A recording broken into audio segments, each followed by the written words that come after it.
اور یہ نام بھی بڑے پیارے، آپ سمجھ سکتے ہیں کہ اس میں کئی ناموں میں تو عقیدہ بھی ظاہر ہو جاتا ہے نا، غلام رسول، کنیز فاطمہ، تو وہ سب چیزیں گھروں میں بھی جاری ہیں، اہل بیت کی محبت بھی جاری ہے۔ واہ ایسا آپ چونکہ خود بھی ایک بڑے سمجھدار آدمی ہیں، اللہ میری کرے ہو دانست میں نے فوراً کہہ دیا دیکھ لیں، میں نے کہا آپ کی عاجزی کرنے سے پہلے میں بول دوں گا۔ اب کھانے کا معاملہ رہے گا، میں جملہ کہا کرتا ہوں، مجھ سے کئی لوگ پوچھتے ہیں کہ آپ کیا کھانے میں پسند کرتے ہیں، تو میں کہتا ہوں میں ہر حلال کھانا کھا لیتا ہوں۔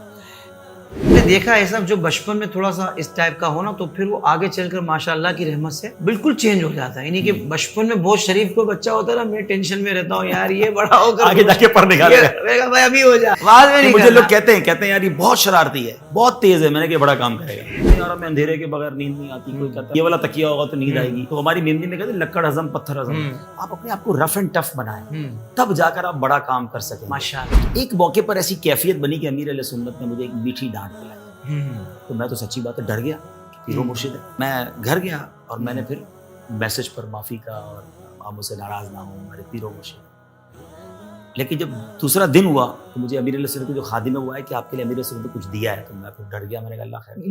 نیند پوری کرنا اس لیے بھی ضروری ہے، کمال نہیں ہے، لوگ کہتے ہیں میں 3 گھنٹے سوتا ہوں 4 گھنٹے سوتا ہوں، ایک تو آپ بیمار ہو جائیں گے، دوسرا آپ دوسروں کو کاٹنے لگیں گے۔ اجی صاحب یہ ایک بات مجھے سمجھ نہیں آتی، بھائی ہوسٹ تو ماشاءاللہ آپ زبردست ہیں، مبلغ بھی ہیں اور ذمہ دار ایک دعوت اسلامی کے ہیں، آپ نعت خواں بھی ہیں، آپ چاہ کیا رہے ہیں سر؟